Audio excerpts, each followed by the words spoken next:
Welcome to Trigger Proof with Mikki Bey, the podcast that helps you stop reacting and start responding. I'm your host, Mikki Bey, emotional regulation coach, speaker, and guide. Each week, we'll explore real stories, practical tools, and conversations that will help you stay calm, confident, and in control, no matter what life throws your way. Let's get started. Welcome to Trigger Proof. I'm excited for today's episode. I have a very special guest who is going to be talking to us about all things relationship, emotional regulation. So it's going to be a great conversation. I want to introduce you to Kirsten Davidson. Hi, Kirsten. Hi, Mikki. Thank you so much for having me today. Oh, you're so welcome. Thank you for coming. Welcome to Trigger Proof. All right. So I would love for you to just kind of tell my audience who you are and where you're from and some of the things that you do in your practice. Of course. So, I am a registered psychotherapist and I live in Ontario, just outside of Toronto in Canada. And I work with individuals, I work with couples, I work with families, all adults. And we focus a lot on trauma and relationships. That's kind of my bread and butter. Okay, love it. Thank you so much for that. What are Mhm. some of the things that you're seeing in the people that you serve right now? What are some of the common themes? Yeah, I think specifically with couples and then with individuals where we're focusing on relationships is a disconnect in emotional vulnerability.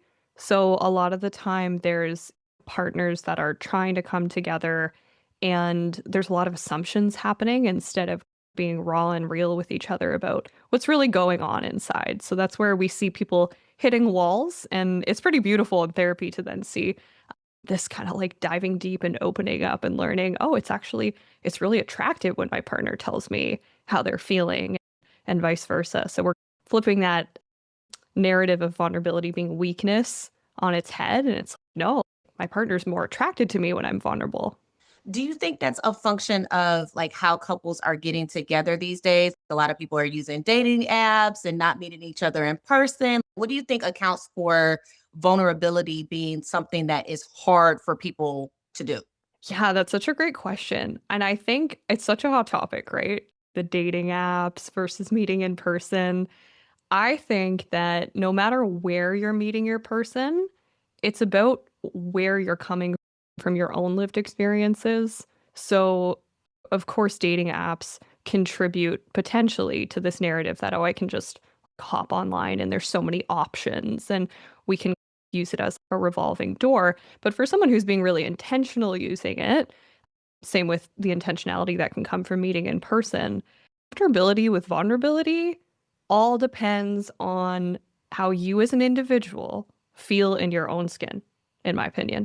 So if you are Mhm. confident in yourself, no matter how you meet your person, right, you are showing up as you instead of what they want you to be or what you think they want you to be, right? That's just an example of how someone might kind of disconnect from who they really are. That's actually really good. What's interesting is with the work that I do, I'm largely working with just women on their own, right? I'm not doing a whole Hmm. bunch of couples. I have, but primarily working with just women. What I find with the women that are dating, a lot of them are what I call the overs. They're over giving, they're over performing, they're auditioning. And so that definitely takes away from the vulnerability factor because you're trying to be like the best perfect match for this person, whereas you're not just really showing up as your true authentic self. So then you really cannot get the match that's for you because you're 100%. they're gonna be a match for whoever your representative was. What are some of the things you think would help people be more vulnerable off the bat versus having to get into the relationship and then learn how to become vulnerable? How can we establish that vulnerability up front? Or is that even a good idea? Oh, such a great question. I think this comes down to first date, in my opinion. Like, how are you showing up on the first date? And a lot of people worry about being too much in quotations, because in my opinion, if you're being yourself, that won't be too much for the person who's ready to receive that. And so that test of vulnerability is on the date.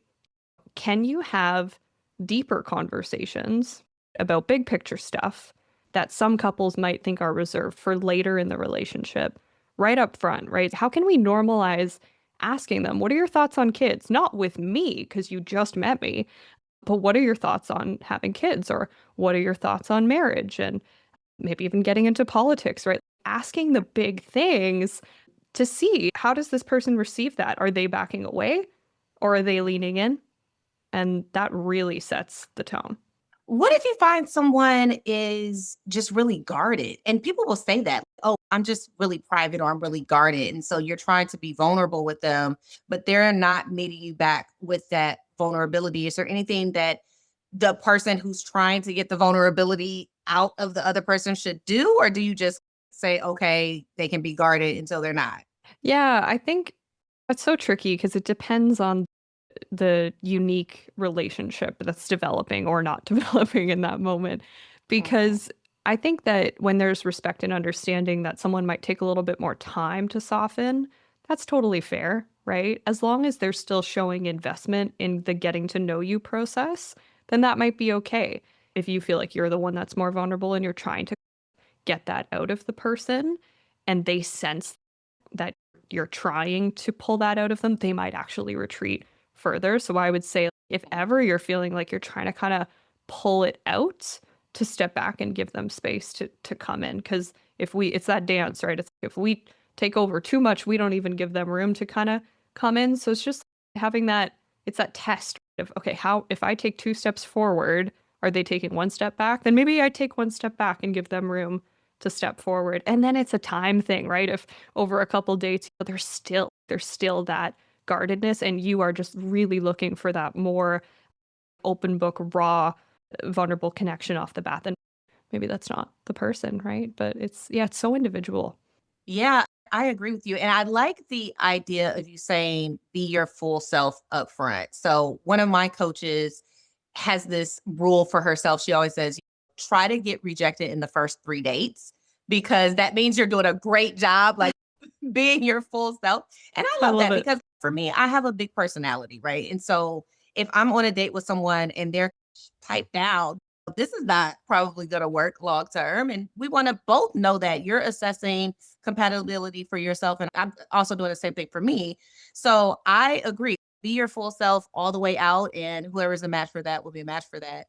What's your opinion on dating burnout? Because that's something that I'm hearing from my clients. Like people are just like, I actually don't even want to date at this point because it's just been, for one reason or another, a lot emotionally taxing. So when you hear that term like dating burnout, what does that mean to you clinically? And then also, what does that mean to you just practically as a regular woman in the world? Yeah. I'll give you my therapist-y answer first. So that the burnout, yeah, burnout from dating is very real because people are excited and let down and excited and let down and excited and let down. And it's okay, how many times we've seen it online? Oh, I'm ready to get hurt again. How many times are we going to be ready to get hurt again?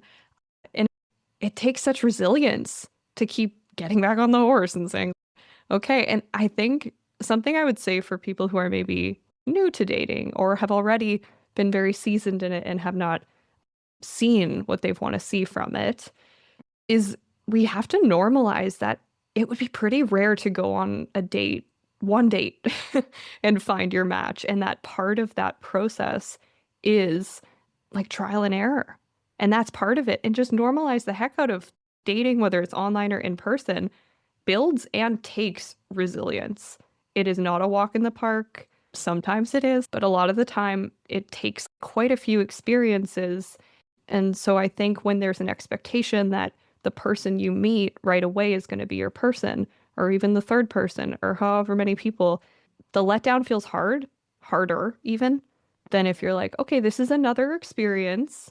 Let's just see. When we attach forever to a person, when we attach that idea of my forever Yeah. person to someone who we've maybe just met or maybe been seeing for a couple months and then it doesn't work out, that's going to hurt way more than if we're just like, this is an experience for right now and it might not last longer than right now.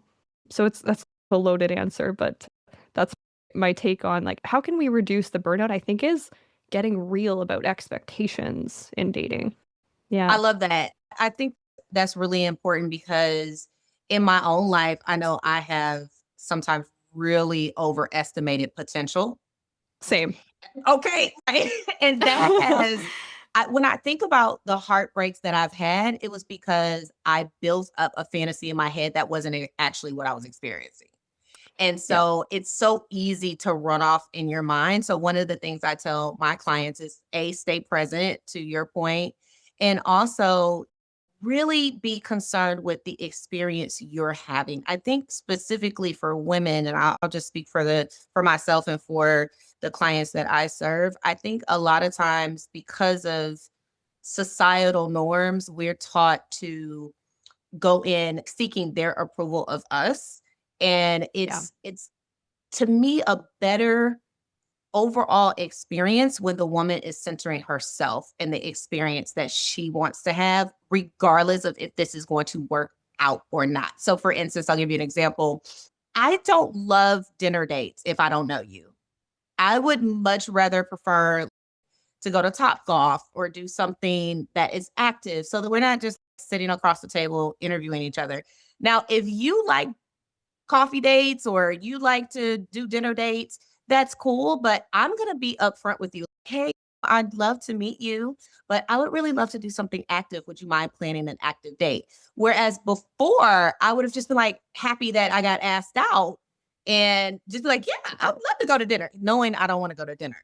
So that's one of the things that I think is really important is just knowing what you like and putting that up front so that you can see how does this person react when I say, I really don't love dinner dates? And just to see if there's some meeting in the middle there. Mm. What are some things that you see that might be red flags for people when they're dating? Because I know online right now, there's a huge thing going on with attachment styles. You can't really go anywhere without somebody saying, oh, he's avoidant or he's or she's this or whatever. And I know sometimes with us in this industry, we run across those terms a lot, but they mean very different things in your profession in a clinical setting versus the colloquial meaning of what someone may say, oh, he's avoidant. What are you seeing as far as the trends in relationships and dating as far as these attachment styles? Do you find that that's very prevalent or has Instagram and TikTok made it seem like it's a bigger deal than it is? I think sometimes Instagram and TikTok oversimplifies it. Oh, Absolutely. okay.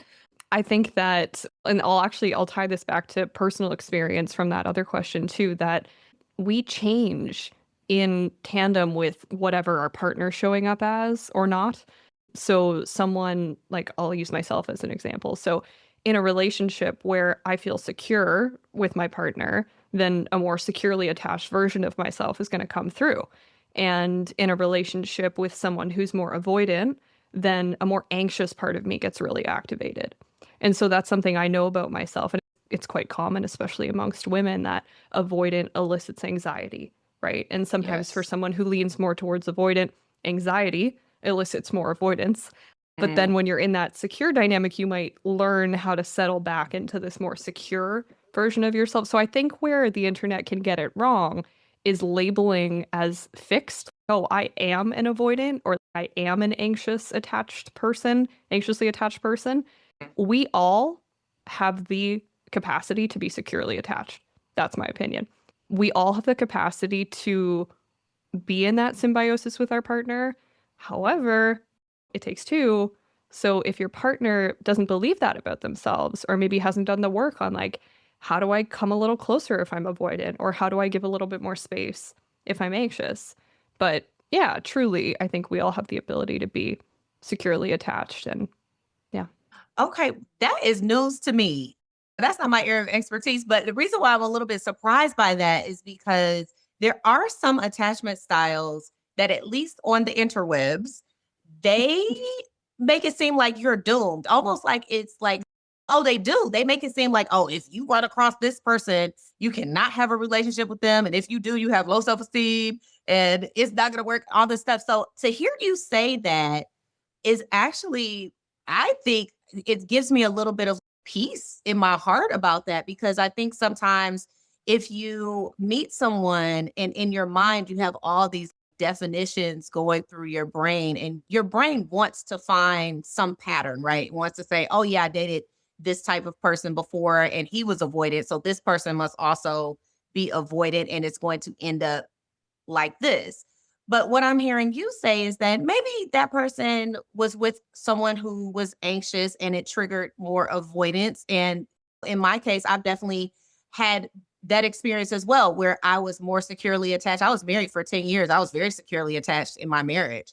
And then when I got out of my marriage and I started dating, I was like, who is this person? This anxiously attached person. So I think your assessment and your opinion is really right, especially for my experience.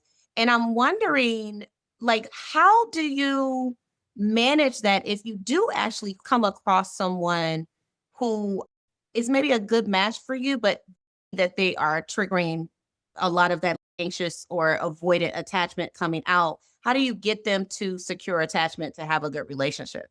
Yeah, that's a great question. And I think it comes down to discerning how much of it is them, how much of it is me.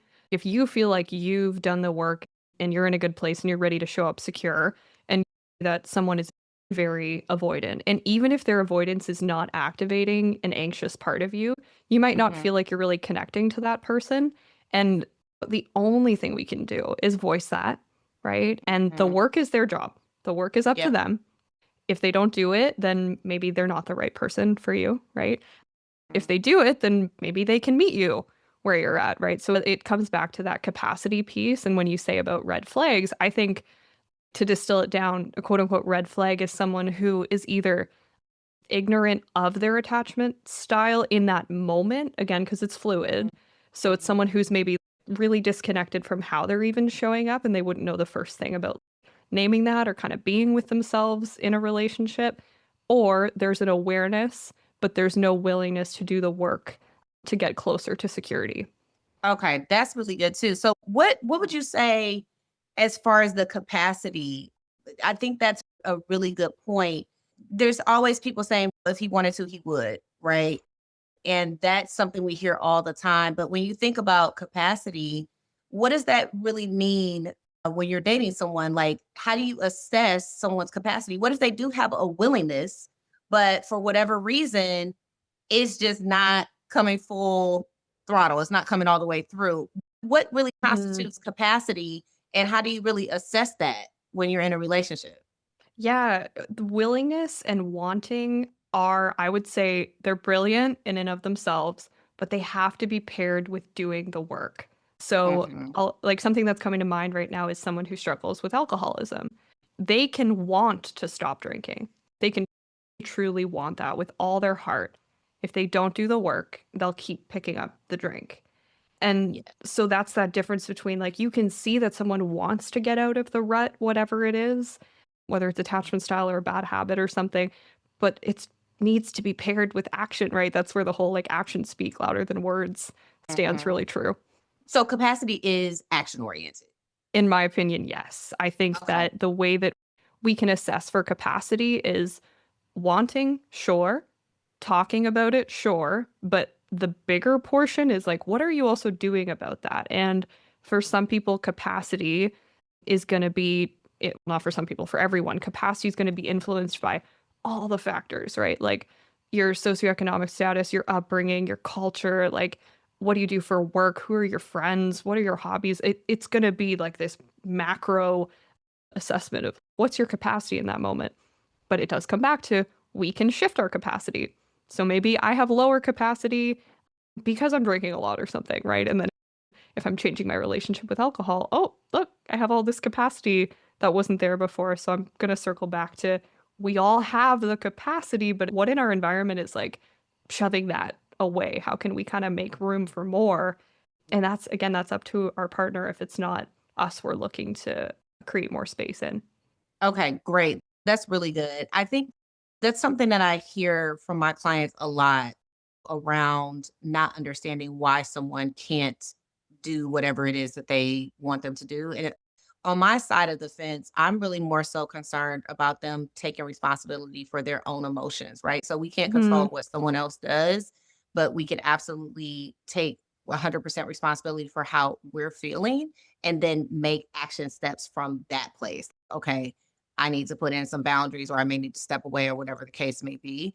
Understanding capacity, I think, is really crucial to just know what your own next steps are. If you're able to look at this person and say, you know what, they may love me and they may want to change, but their ability to actually be action oriented around this is limited. And so how much time and effort do you want to put into that, knowing that, right? So, Yeah, okay. that's exactly it. Yeah, I think just to build on that, whenever someone says if he wanted to, he would, I have to strongly disagree with that because of everything you just said. So I totally agree with you there that wanting is so separate from doing.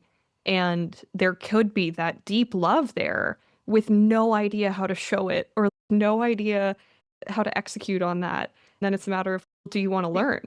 Do you want to learn how to make more capacity? Do you want to learn how to show up that way for your partner? If so, buckle up because we're probably going to do some trauma informed work, at least in my office. Okay, let's go there. I love that. So if someone comes in and they're, let's say it's a couple and they're both having issues, maybe one is complaining about capacity or something needs not being met, you go into trauma. Now tell me the link that you're seeing, because you said we're definitely going to do some trauma work. So why would you say, okay, let's start here? Yes. So as a trauma informed therapist, we're looking at every type of unhelpful behavior, thought, feeling that keeps getting in the way of you and of your relationship. That is, we'd call a trauma response. So, a trauma response is any type of, again, thought, feeling, or behavior that at one point helped us in a time where we really needed it, right? So, a common example I give is at one point in your life, maybe sometimes it's really young, like under 10, you're rejected in some way, and parts of you come in and they're like, that's never happening again. So we better put a lot of walls up to make sure that never happens. As an adult, that's the explanation of avoidant attachment, right? That there's walls. They were there at one point for some reason, and they were there for a good reason. We don't know what that reason is until we get to know the person, and it's usually more than one instance as well. And it's this trauma work of going back and understanding, why did that come up? How can we update these parts of you that are trying to keep you safe? That you are safe now. You're actually going to be even safer to let those walls down. That's so good. I think that if everyone did that, there would be a lot healthier relationship. I love that example that Hmm. you just gave.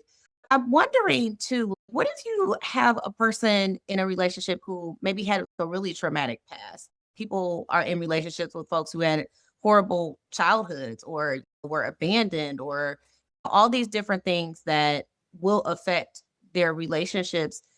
Is there anything the partner can do for that person? Or would you say just get into therapy? Or what are some tips that would help the partner of the person who has a lot of trauma in their background? Yeah, I think so much beautiful healing can happen in a secure partnership when there's been trauma on one or both sides. That healing can be sometimes accidental by a partner being like loving and caring, even when you're quote unquote at your worst, right? That might reassure parts of you that say, oh, I need to be perfect all the time. I can't show this person who I really am. So that might be an accidental healing moment. What you're asking is more of like, how do we intentionally help? Part of it is the biggest part, I would say, is the partner who's looking to become more secure needs to be aware of and even vocalize at times what they might need from that partner. For example, this in my long-term partnership, this comes up a lot where we will voice to each other, "Oh, my reaction right now is from my past. I'm going to take a minute to explain where that's coming from. Here's what I'm going to do about it." And also, if you could just be aware of that so that we can, if I'm ever responding that way, we can kind of come back to ground zero that I was responding to you as if you were like a past partner. And that happens like A so lot. often where because we can just come back to, oh, we're here right now though. That's not relevant anymore. So that's where I think that's where intentionality comes is being comfortable to talk about that stuff in the moment, which a lot of people are not. And so as a couples counselor, I have a bit of a bias towards that openness, and my partner is also very open, but I think that can also be developed in couples counseling and then also in individual therapy. I was going to ask you, did you train your partner this way? Like, I He is love it. so open. We can both be so real. each other. I love And that. That's yeah, great. That makes a difference because relationships are largely around communication and vulnerability. And so the fact that you can speak that openly in the moment, because it's one yeah, thing to be able to come back after you've intellectualized it. It's another thing to actually be able to be in the moment and have the conversation in the moment, which a lot of people, no matter what your skill set is, some people cannot do that because of how they process and different things. yeah, You have to first know how you feel in order to exactly. be able to communicate effectively. So that's Yeah. awesome. That's goals for everyone. Don't get me wrong, too, in the moment, sometimes it happens quick and sometimes it takes longer to get there, right? So we're Or not perfect, but it does require that I need to be aware of me, he needs to be aware of him. What pattern did we just identify basically? And like how can we kind of be more aware of that on both sides? And that's what I do with my couples is what are the patterns that are happening subconsciously? How can we bring conscious awareness to them? And yes. how much of that needs to be resolved on an individual level in individual therapy, and then how much of Mhm. it can we work on together in partnership, right? So someone maybe being aware of their partner's past, maybe especially if there was like physical or emotional abuse, just having that Mhm. awareness of maybe even raising their volume is going to be a lot for them compared to a different partner. So being aware of For sure. things that might elicit a bigger response is important. Makes sense. I'm on the internet. My business is all over Instagram and TikTok. So I get a lot of dating content and all that kind of stuff. And I want to ask you about breakups because I'm seeing a little bit of a trend where a lot of women are talking about their relationships are ending very abruptly. And what are your tips for someone who maybe was in even a long-term relationship or a short-term relationship that really ends without explanation and they don't get closure? What can those people do to give themselves some closure? Or what is your suggestion to just deal with that level of heartbreak? Yeah, it's so hard. I think it's one of the hardest when there's no clear reason from the person. And of course, the person doing the breaking up has reasons. And I Right. think that either inability or unwillingness to share those reasons is so hurtful at levels that they might not even understand, oftentimes, just from their perspective. What I've seen is, "Oh, I didn't wanna hurt them. I didn't wanna upset them by being honest about why I was ending." It's that is actually the kindest thing you could have done to be Yeah. open with them about why it wasn't working for you, because, of course, the person is gonna run rampant in their mind that has been broken up with around, like, "Was I not good enough?" There's gonna be anger. There's gonna be all the stages of grief, right? Anger, denial, sadness. Yeah, and I've sat with clients who've experienced that, and there's this wondering. It's almost worse than if they just got the feedback that they might not have liked temporarily. Now there'll always be this like, what if, why not? All of these questions still lingering. So a lot of the work we do is centered around acceptance and easier said than done. But Mhm. the hard truth is even though we don't know why this person didn't want to continue with you, what is the one basic requirement for a relationship? Two willing participants. This person has Yeah. decided they are unwilling to be participating in the relationship anymore. That, in and of itself, shows they were not meant for you. And it's such a hard truth to swallow. Wow, it's that simple. Like, they just chose not to be with me. That, in and of itself, says they were not meant for you, right? Because a lot of times they'll be like, oh, we were perfect for each other. Like, we were soulmates. We were destined for this. Not if the other participant said, I'm not into this anymore. So, yeah, tough pill to swallow, but I think that can, and I've seen it elicit this aha moment of, oh, yeah, doesn't matter why they chose not to participate anymore. And that's not good enough. That means the fundamental basic requirements of the relationship aren't there. How could you be soulmates if that were true? Yeah. The mind does funny things. Absolutely. All of the hypotheses around what could have been and what maybe even still could be. So I Mm-hmm. love that you said focus on the most important thing, which is if this person opted out, clearly, at least at a minimum, right now, they are not your person. We don't Yeah. know what could happen later, but right now they are clearly not. Yes. Yeah, Do you ever exactly. work with people? I never heard this term before, but I have seen it floating around. Limerence. Have you heard of limerence? And if so, can you tell us what that means to you? Yeah, it's basically a it's basically a catchy term to describe this kind of idealizing or romanticizing someone Hmm. and getting really attached really quick. To be honest, I can't speak to the origins or whether that's even a clinical term, but I have heard it Okay. before. And I think it really encompasses like the anxiously attached individual, if that makes sense. So someone that's maybe, like you said it before, and I've been there too, where we idealize someone Hmm. and that can come from them showing up a very specific way and or them making us feel really good about ourselves and then we become attached to that feeling of oh, I feel so good when I'm with them. Okay, but like how do you feel towards just them as an individual? Have they made you fall in love with yourself or have they made you fall in love with them? And I think limerence is that really gray area of am I even really into this person? Am I just into the Hmm. idea of them? Am I into how they make me feel good about me? Yeah. Yeah, I think that's a good point. I like what you said. Did they make you fall in love with yourself? I'm a huge proponent of self love solves everything. So I'm always pushing for actionable love to yourself, right? Mhm. Because we really need to show ourselves that we love ourselves by the decisions that we make, by the thoughts that we have. I also coach for weight loss as well, emotional regulation for weight loss. And I tell them all the time, I'm like, look, if the only thing you learn from me is how to speak kindly to yourself, you will lose weight, right? I love Because that.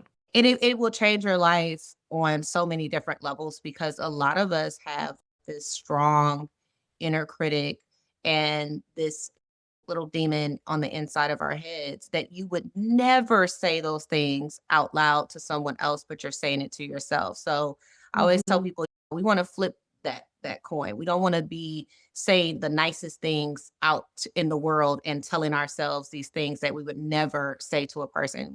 Say to yourself kindly and nicely and allow that to be carried out into the world because how you're treating yourself is how other people are going to treat you as well, whether you realize Mhm. it or not. I would love for you to just, if there's any other subjects that you want to touch on, we can definitely do that. If not, then we'll close it out. Yeah, I think just I love this conversation around the start of a relationship, the end of a relationship, right? Coming back full circle. I think just the main thing that stands out is how to lead from self-love, right? Which is what you just said. Like how do we lead from a place of love for us and knowing that we will be okay no matter what happens on this date or in this relationship that if you know how to have that self to self relationship that Mhm. it'll be okay because usually it does feel like the end of the world with a breakup. Of course, naturally, it's going to feel like a piece of you is gone. You're going to go in withdrawal, even like neurologically, chemically. You're used to being intimate with this person or having them there. So to just normalize, you're going to feel the grief, but something that can really cushion that is doing the work ahead of time to have that love for you. I could not agree more. I think in my own life, I've been married and divorced and dating and broken up with and all kinds of stuff. And I really am so fortunate that I get an opportunity to work with emotional regulation for a living because I have used those tools truly.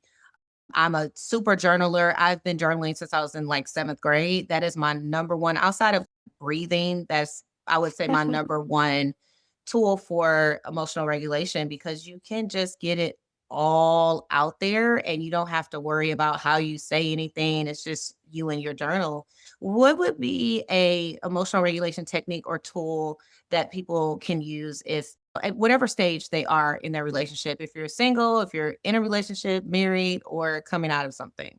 Yeah, I love the journaling. I do a lot of journaling as well. I think it can be so cathartic because you're like word vomiting. You're just getting it all Yes. out on a page. It doesn't even need to make sense.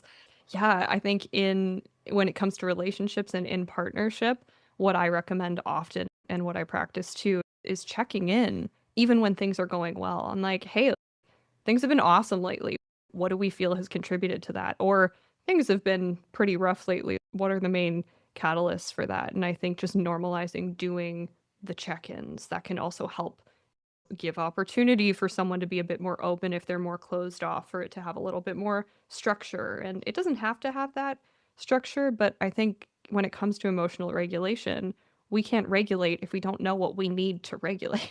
So we're asking for feedback, we're giving feedback, we're just inviting conversation around it. And I love co-regulation as well. I think Mm, co-regulation, physical touch is awesome, especially in a relationship. I highly recommend, if you have a partner, just taking some time to intentionally touch non-sexually, right? I always say, if you can sit belly to belly with in front of the person sitting in front of you, or have your legs on top of that person and touch each other's heart. I have done that with partners and been in tears. No words, mm, anything. It's just such a wonderful practice to just really feel each other's energy. And yeah. so don't take co-regulation for granted. If you have a person, my goodness, that's amazing. Please go co-regulate. If one of you has a really good nervous system, let the other one leverage it for a little bit. I think that's really awesome. Or if you have a pet, right? Same thing with pets. So co-regulation is one of my favorites. And if you are a single person, you can actually, I'm doing a workshop this weekend on self-touch for Mm, also non-sexual emotional regulation touch. So you can also regulate yourself by touching yourself. So one of the things I like to do is cup my face. mm, So that's one. You can hold your shoulders, you can give yourself a hug. There's lots of different techniques that you can use to regulate yourself through touch, even on your own. So I'm a big proponent of not skipping out on touch just because you're single. You can still regulate through touch, which is nice. All yeah. right, Kirsten, thank you so much for coming to Trigger Proof and sharing your knowledge and expertise with us. Please let our viewers and listeners know where they can find you. Yeah, thank you so much, Mickey. This has been such a pleasure. Yeah, everyone can find me on my website at mindthegapsplural.co. That has everything. You can also find me on Instagram at kirsten.davidson. Perfect, perfect. Thank you so much. Thank you, Mickey. All right. I'm going to see you all on the next episode of Trigger Proof. Make sure you like and subscribe. See you next time. Thanks for joining me on Trigger Proof with Mikki Bey. If this episode resonated with you, share it with a friend. Don't forget to subscribe so you never miss an episode. And if you're really ready to dive deeper, download my free emotional regulation bundle. It includes my ebook, workbook, and a masterclass to help you start regulating with confidence. Find the link in the show notes. And until next time, stay steady, stay grounded, and stay trigger proof.